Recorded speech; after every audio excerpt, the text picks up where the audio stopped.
Hello, everyone, and welcome to EDUCAUSE Shop Talk. I'm Sophie White. I'm a content marketing and program manager with EDUCAUSE, and I am one of the co-hosts for today's episode. Hi, everyone. I'm Jenay Robert. I'm a senior researcher at EDUCAUSE, and I'm your other host. Beautiful. And we are thrilled today to have with us two special guests. We have Michele Norin and Jessie Minton. So I will tell you a bit about Michele and Jessie, and then we'll jump into it. So Michele Norin, our first guest, is Senior Vice President and Chief Information Officer. Michele is Rutgers Institutional Leader for Technology. Her chief responsibility is to provide leadership in the strategic adoption and use of information technology in support of the university's vision for excellence in research, teaching, outreach, and lifelong learning. So thanks for being with us, Michele. I've actually been to New Brunswick, New Jersey a couple of times, and I remember having a really great bagel there. So I'm jealous of your bagels in New Jersey. A lot of good bagels around here, for sure. It's true. Jessie Minton is our other guest today. As the Vice Chancellor for Technology and Chief Information Officer at Washington University in St. Louis, Jessie spearheads the university's information technology strategy and manages the implementation of new and existing IT systems and services. She plays a crucial role in shaping comprehensive strategies for computing resources, ensuring support and oversight across all university campuses, and their missions of teaching, learning, research, and patient care. Thank you, Jessie and Michele, for being with us today. My pleasure. Glad to be here. So Michele and Jessie also are our outgoing community group leaders for our CIO community group at EDUCAUSE. If you're not familiar with the community groups, they're a really great virtual space to connect with other folks across higher education technology in our EDUCAUSE community.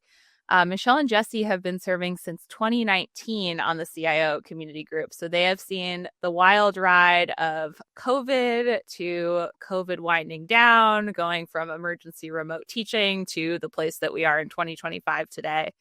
So thank you for all the time that you have dedicated to that community. I'll tell you all a little bit about the CIO community group in case you're wondering, and then we'll just jump into it. So the CIO community group is a group designed for a discussion of issues and challenges that affect chief information officers in higher ed, role of the CIO, financing and funding strategies, planning and organizing information resources within the institution, human resource issues, policies for networked information, and the future of higher education. So it's a really important group. We have a large and really active CIO community at EDUCAUSE, and I'm really thrilled to have both of you with us today to talk about priorities of CIOs, what you're working on, what you're excited about, and any lessons that you've learned too from being community group leaders. So let's jump into it. I guess Jessie and Michele, are there any burning issues that you want to just dive into today? Something that you're working on at your institution or you think that CIOs need to hear about during this time as we're looking at it in July 2025? You know what? I'm happy to sort of jump in. I think that if you had this conversation with us a year ago, we'd be having a really different dialogue. I think that our priorities as institutions have really shifted in a number of ways as we're dealing with the demographic cliff is now here. We've been talking about that for a very long time, and we're all having to contend with that.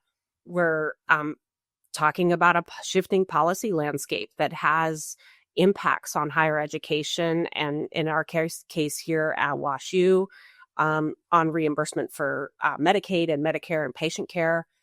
And, you know, at least at our institution, that's become an incredibly high priority, is scenario planning and figuring out how to adapt to what I think is a seminal moment in higher education where things are fundamentally changing. And the dialogue we've been having for a long time about the affordability of higher ed and the value of a higher education degree has sort of reached a fever pitch. And in my opinion, I think that things are going to shift radically in the next few years.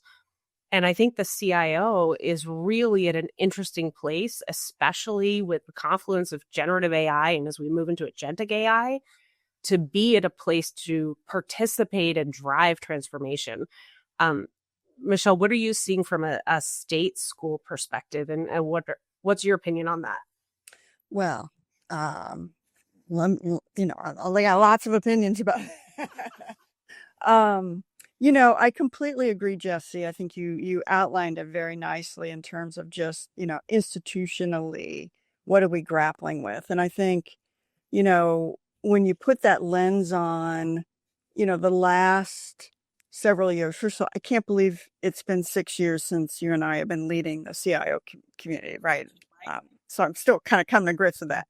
But if you think about that time period of going through COVID, going through these sort of national and international situations, the demographic cliff. I mean, I know for us as a state institution, there are sometimes different aspects to consider when you're an institution that relies very heavily, or maybe somewhat, because I know that that piece has been changing, but rely on state funding as part of your financial portfolio. I know for us in New Jersey, we are very well supported by the state. In other states, that's been a changing landscape. I know in Arizona, it was a changing landscape there for sure. And I think as an institution, when we think about how to prioritize, I know at least here in our discussions at the cabinet level, when we talk about these financial pressures, these pressures around our enrollment, now we have pressures around our research portfolio.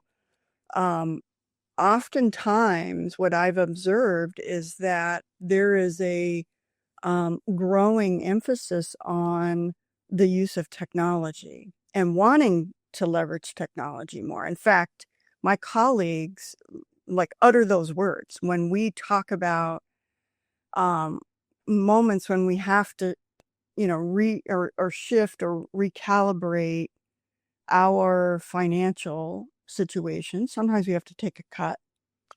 Our the strategy in our sort of non-IT areas continues to be, and I think AI is a good example of this. We'll just use technology to fill those gaps now that we have because we have fewer resources, or to create more capacity to do more. And so it's great because there's recognition that technology can play that kind of a role.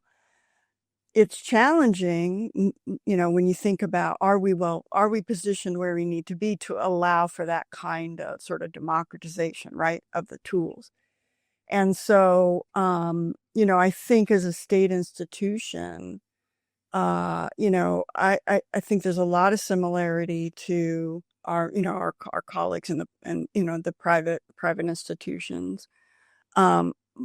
But we still have those nuances of where does our funding actually come from. I think that's been leveling. I don't know, Jessie, if your view on this, but it feels like we've been leveling that playing field a bit in terms of just one form or another is a financial pressure now. So I think it's been definitely a topic as we think about what does that actually mean from a CIO perspective and where we're making our investments. What is the expectation of the institution? So I know there's flavors as well, with large institution to smaller institution, right? Those smaller institutions, I think this comes through in our CIO list. In some cases, it's very much an issue, the demographic cliff and the ability to even stay alive as an institution. And so I think that's been a factor as well in some of that dialogue, over time. Yeah, I completely agree. I mean, we've seen institutions closing over the last 5 years, and it's continuing to happen. In my opinion, it'll will continue to happen as we sort of have to reckon with changing landscape, changing demographics.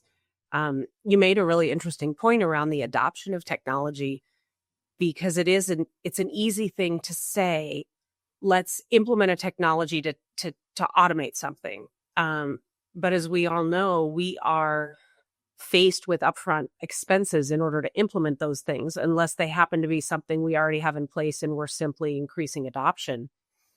And part of the challenge, I think, in my experience, is that higher education is, because we tend to have a culture of let 1,000 flowers bloom, it also makes some barriers to when we look at opportunities at the enterprise and we want to take advantage of those technologically, because our data is so diffuse and we don't always have good governance across the enterprise. And if you think about it in that way, without taking steps to solve some of those things, if you, for example, layer a large language model on bad data, you can suddenly automate insights that are really garbage at a staggering rate. And so we have to start to contend with some of those things.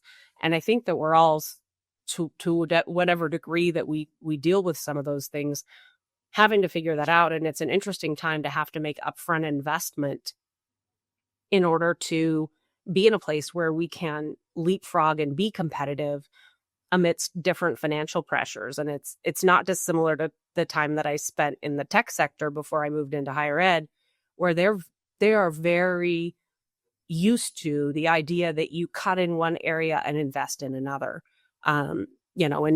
It's happening now again with AI, and we tend to lag in that way. And I think all of us, are the conversations we're having here at University Council, are about how do we leverage these technologies and really take a step function forward in maturity, in thinking about how we organize differently and take cost out of the institution. I agree that higher education has become incredibly expensive, and we have to figure out how to deal with that and create that value if we want to survive. And I think part of that is a little bit of normalization, leveraging technology, and keeping the diffuse nature in the academic space and in the research space where that really matters. But not so much in terms of that we have 15 platforms that do the same thing and we're supporting all of them. I completely agree. I mean, I just came from another meeting this morning where we were talking about data governance. And, I think this is true for technology as well. We have a lot of tools. I mean, we probably have every major tool there is. We have a lot of data, and we've been working, like you said, Jessie, very diligently on consolidating that data, bringing it, at least to a core so that we can integrate it, make it interoperable, make it accessible. And we've got a ways to go because, like you, we're distributed. And so we're modernizing our tools. We've been working on that for a number of years now. We've got a major initiative to replace our business systems, which is like the never-ending project. And so we have a lot of capability. What is, I think, the next layer to truly leverage in the ways that maybe industry does a little bit better than higher ed, is in the literacy of the community in how to leverage the tools. Like, it's one thing to use them to just handle a normal transaction or, sort of the operation. It's another thing to trigger that thought process, that question that says, I need to do this. How do I make sure this tool addresses that? Or is there something in this tool that I need to pay attention to that's going to help me be more productive or help me get something done faster or answer a question in a different way that might be more informed. So, and AI is, I think, heightening that equation of how do we educate our community in a way that they're comfortable with just trial and error. Like, let's try the tools, see what the effect is. That didn't work. Move on to the next one. Or wow, that really worked. And now I want to incorporate that so that I can stop doing something that's a little more routine and start spending more time with students or whatever that or is. And it's true for the tools. It's true for the data. It's true for AI. And I think it's really just heightening this question for us about how do we help people be more more literate, learn quicker, be more comfortable with the tools so that we truly are leveraging them in brand new ways. And, that's the hard part. We can throw tools in there all day long, which we're good at in tech, right? We can latest greatest tool. But if the community's not ready for it or they're not quite sure what to do, then it's a different story. You're only going to get so far. So for sure, 100% think that the most challenging and interesting and dynamic part of what we do is the people aspect of technology. There are the generative AI boom notwithstanding, most things that we do have a known solution to them. I'm assuming it's an ERP project that you're embarking on at Where good luck. We've done those before. Lots of institutions have done those before. There's a pretty known set of players in the market. It's not the implementation of the tech that's hard. It's changing the business processes, getting the community to come along with change management, dealing with detractors, figuring out all those things. And those are the hard parts. And then you layer on a relatively unknown future. The large language models and generative AI and agentic are so interesting because there isn't a certainty even in how they work, even from the people who created them, which is a fascinating concept. And so we have to try to figure out how to enable our communities to use those things in an environment where no one really knows how they work. And like you said, it's the literacy piece. And we layer on the data literacy, which has been a challenge for higher education to begin with. And then I think what's exciting about it for me is that it places technology squarely in the strategy realm. Yep, I completely agree. Yep. And we as CIOs, I think, had this amazing opportunity to move into a strategic position if we weren't already viewed that way as the institution. There's so much of what we do that does have to be plumbing. The email has to work. The network has to be stable. All of those things have to happen. And people take that for granted, just like the lights working. But the pieces that are interesting and transformative and a place that we can really, really shine and show the power of what I like to think about as technology being a force multiplier for the mission are in these strategic conversations. And you have to have the plumbing right in order to have that seat at the table for sure. Yep. Because if the network is broken and people can't rely on the basic services, they won't trust you with higher order things. But it's a fascinating and really engaging time to do this work. Have you found, I'm thinking about how to bring IT to the table as a strategic partner at the institution. Have you found that's naturally happening as we're seeing technology, fitting in to fill cracks in funding or due to the AI, all of the hype around AI and efficiencies? Or have you kind of had to take a proactive approach to selling yourself as strategic leaders in the institution?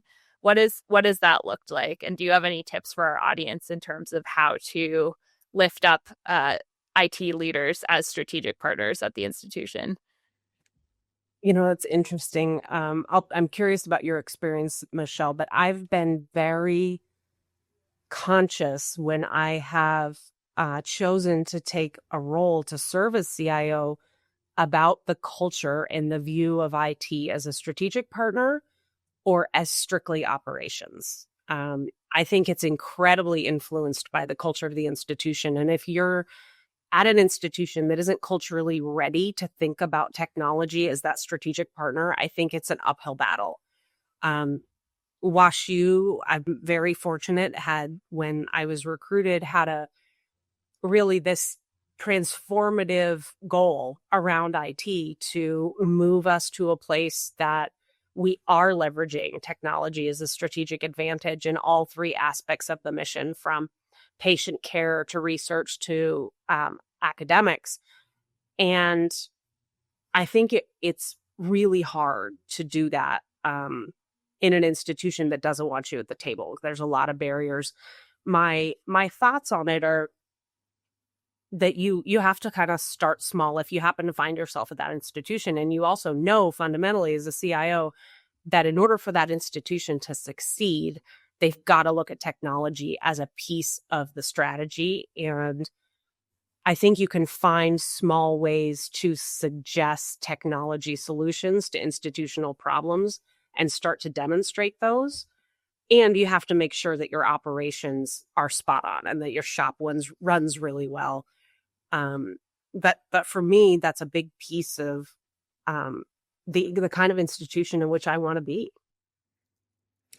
I agree with that. And, I think it's, Sophie, to your question as well, I think it's all of the above. I think that, I think the institutional leadership, and I'm just going to say the president, whatever that top level executive is for the institution, it does take an acknowledgement that about the role that technology plays at an institution.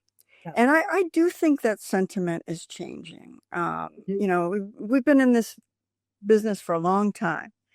And I think there's definitely more visibility and definitely more recognition, but it takes that top executive to understand that, to support it, and then to, sort of be open to the fact that one of the seats at your, at that table, that cabinet level table, should be or needs to be or could be the CIO or whatever that lead IT person is.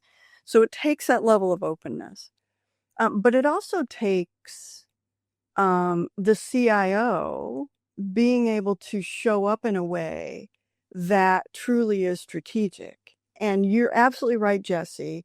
If you can't get the basics right, it's going to be hard to make the case for why, for the fact that, you're the person that can be there to really think big picture because of that trust factor, right? People need to be, the community needs to feel like they can rely on the basic operations to work well, and that your support organization is, responding well and showing up well as a partner for the community.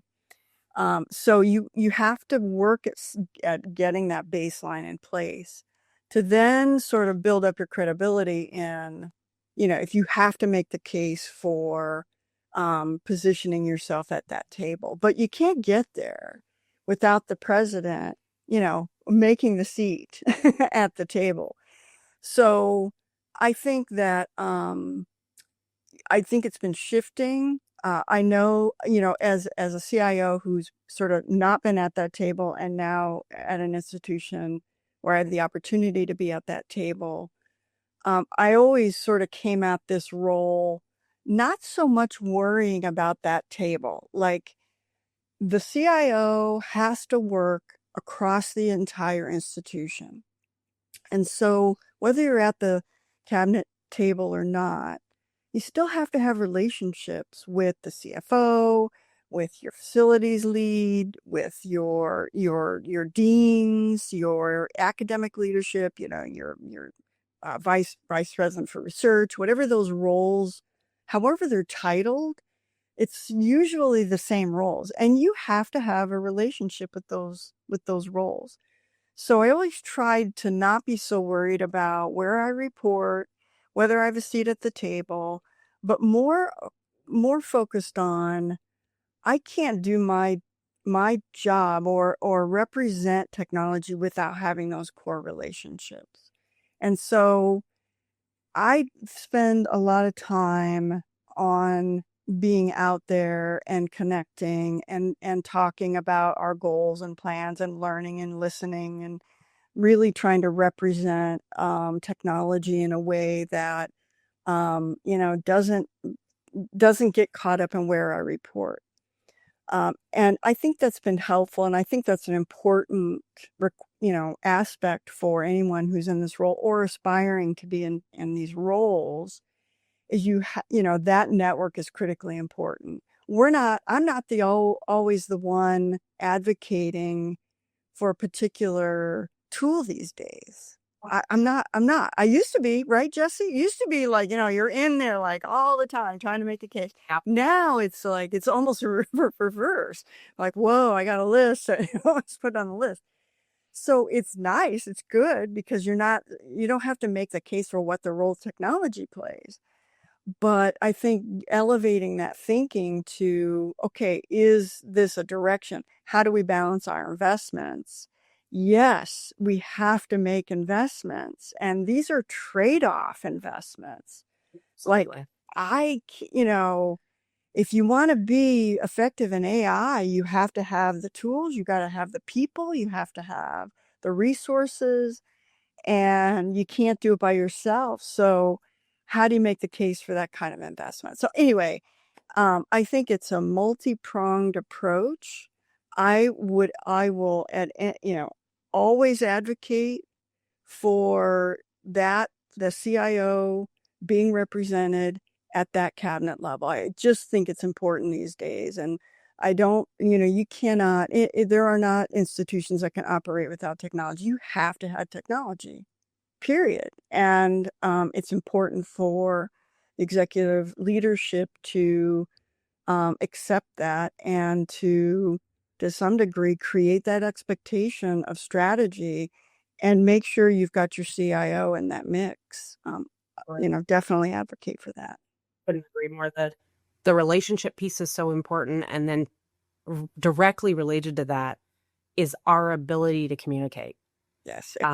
Completely agree. We have to be able to meet people where they are, communicate with deans, communicate with the CFO, understand the finances in a way that you can talk to them in a way that makes sense about resources, be able to get in front of the board, be able to capture the attention of your president or chancellor in the limited time they may have to spend with you, and create advocates in others because they believe in you. And then when the conversation about technology arises, you're not trying to make a case to folks who don't know you, don't believe in you, don't understand. But one of the things that I think we're constantly trying to, I think I know Michele well enough to know that this is a priority for her as well, is to instill those communication skills at all levels of our IT staff. Yep. We have to be able to communicate in a way that resonates with whichever stakeholder you happen to be in front of. And no matter how good you are, even at developing the vision, the strategy, executing, if you can't communicate it, no one knows. Right. And you've already lost. It's so important. I'm maybe pulling the cat out of the bag a little bit, but I'm working on this project right now at EDUCAUSE with Veronica Diaz. She runs our professional learning department.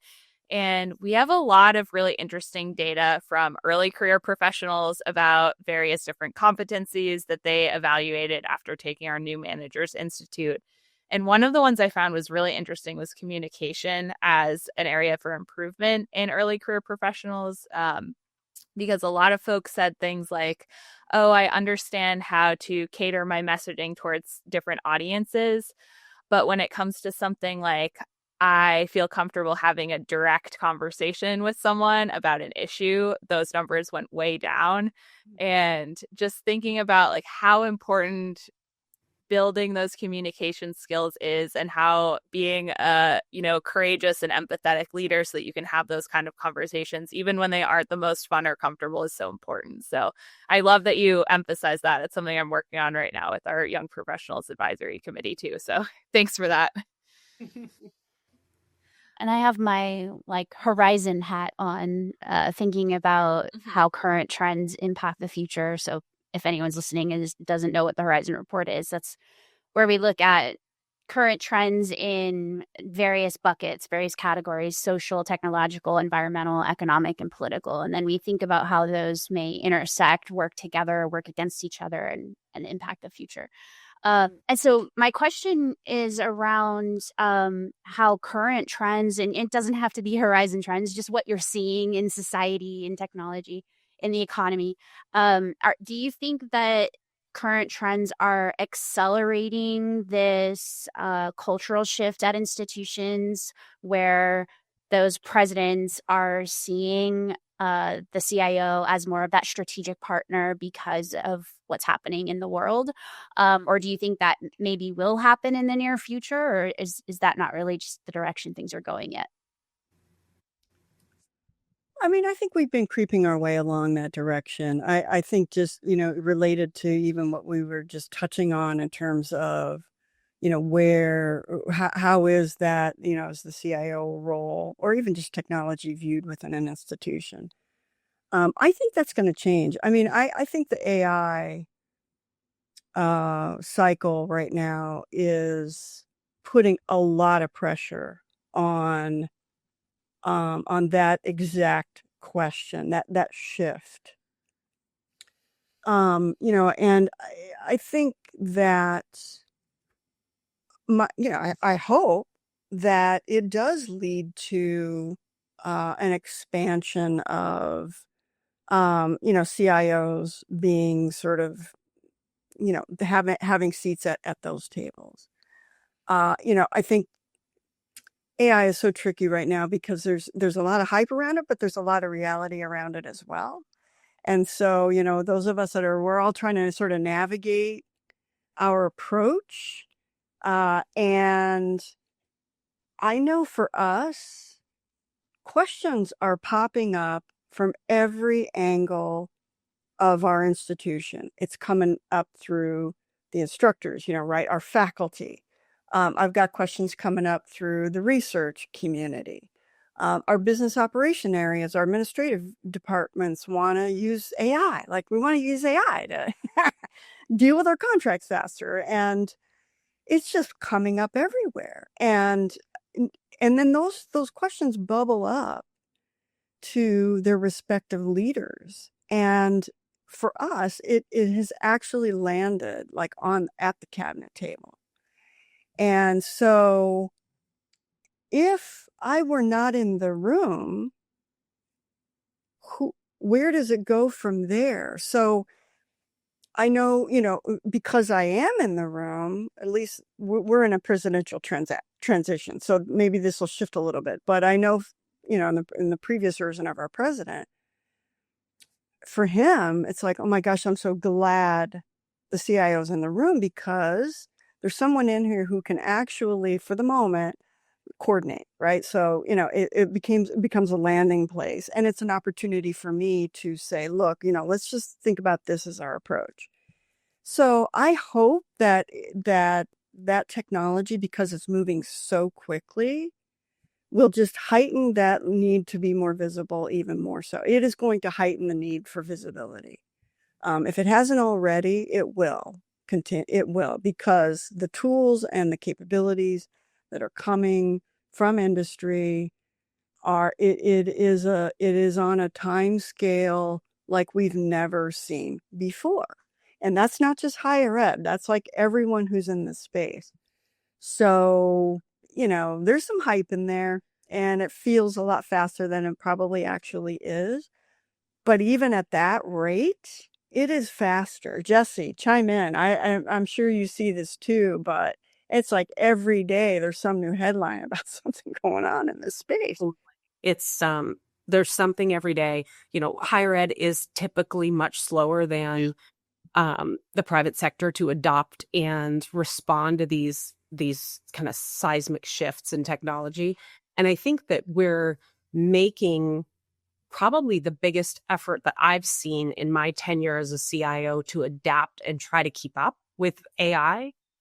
And it's a fascinating process. And I think that you're absolutely right. Having the CIO at the table to have that conversation, because unless you happen to be one of the rare institutions that had a CIO that moved into another executive role at the cabinet level, and there's just a very small handful of them, the other folks at that table don't have the knowledge to be able to talk about the things that are really important to reckon with, that aren't technology, but that are barriers to adoption. Business processes, data quality, all of the things that we have to be able to deal with that are the really challenging pieces and communicate that. And it's a really interesting opportunity for us. And if I think if your CIO isn't at the table at your institution, that's a hard hill to climb. If your institution also simultaneously wants to become a leader or even stay current in this space, staying current right now is really hard, much less trying to take a leadership position. Yeah. And the other thing too is that as institutions learn, like we're all watching each other, right? We always compare notes. And, if Jessie does something super creative where she's at, and, the respective roles learn about that, then they want to do the same thing. And so I think that speed of reality where, we can actually start to show how the tools are going to be used with some outcomes, right? Like some tangible, measurable outcomes. That's just going to speed up that, the need for when are we going to do this? And we need the technology division to engage here. And so if you're not there, then you're going to be there pretty soon because the expectations are just going to grow as the reality starts to set in about what can actually be done with the tools. There's probably maybe a handful of institutions that are about at the front of that pack, right? Most of us are kind of in the middle. Yeah. And we're all watching and, trying to look for those moments, the pilots, the trials, to say, okay, well, how did that turn out? And is that something our community is going to want to do? Right. And we want to do the same thing. So it just adds to that. It does. One of the things that I'm finding super interesting right now is this notion of how do you create an AI strategy in this environment, and culturally at your institution, who leads it? Mm-hmm. I think for us, we have a differentiated strategy by mission. Our patient care strategy and what AI tools that we're adopting in Epic to reduce physician documentation time, for example, we have a pretty clear and robust governance structure around that. We have some investment around it.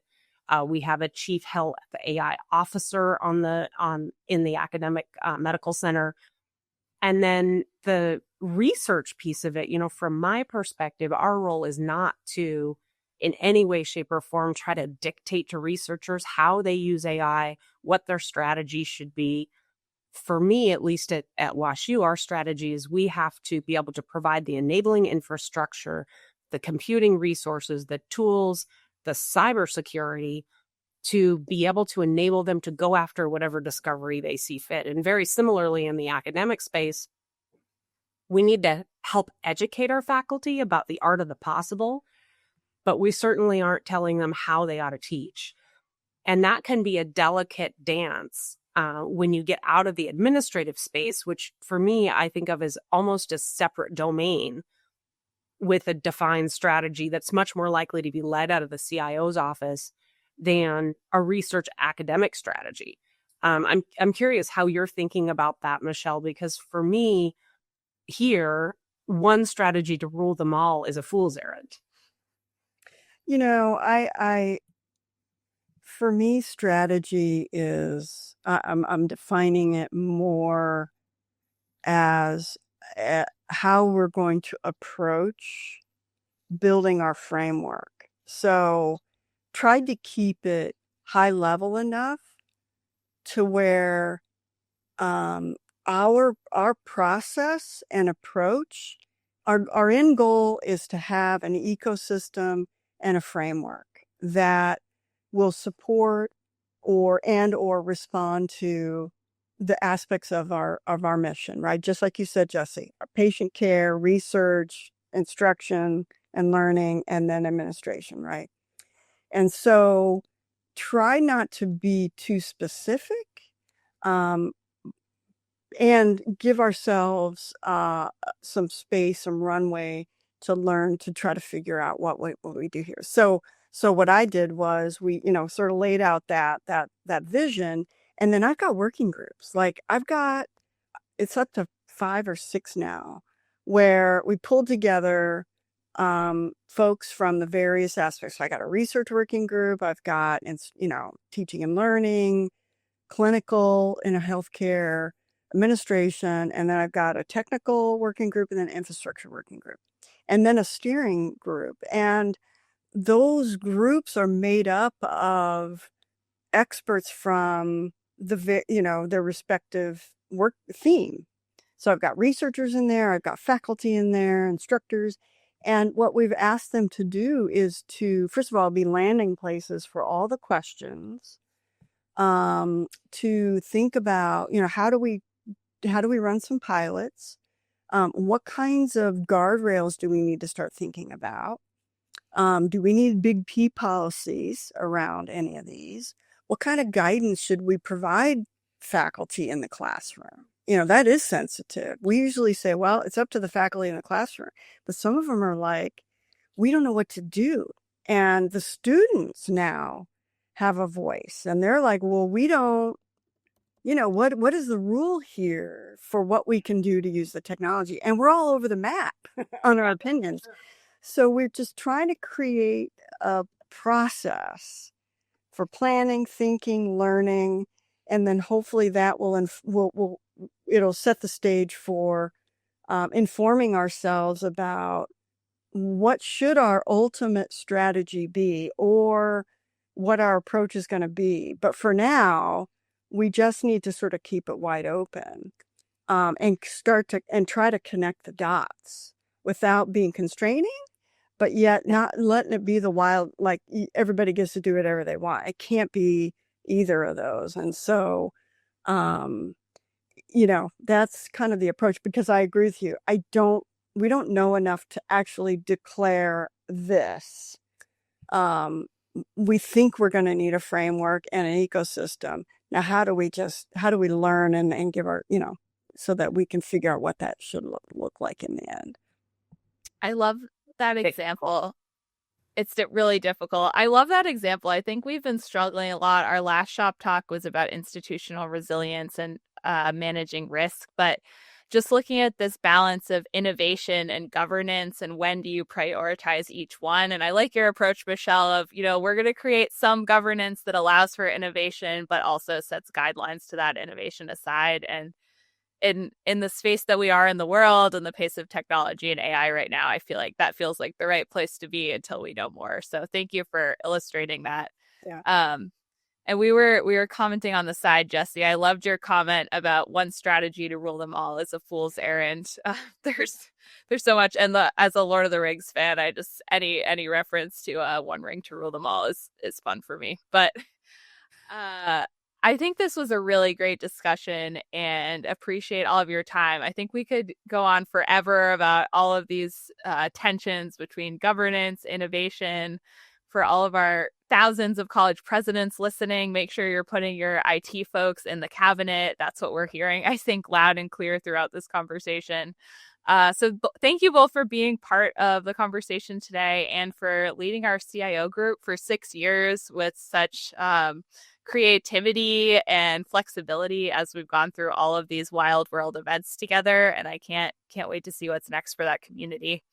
Jenay, anything else you want to add before we wrap up? just another thank you so much for your time and your leadership. And I don't know if people always realize how much EDUCAUSE relies on the collaboration with our members, and that we truly are so member led. And you two are just such appreciated and, I don't know, beacons of light members for the work you've done over the last 6 years. Not that this is starting to feel like a goodbye party, and I know, but I don't know how that happened. Yes, I know. But whoever is coming into the CG as the next leaders, big shoes to fill. So For sure. thank you.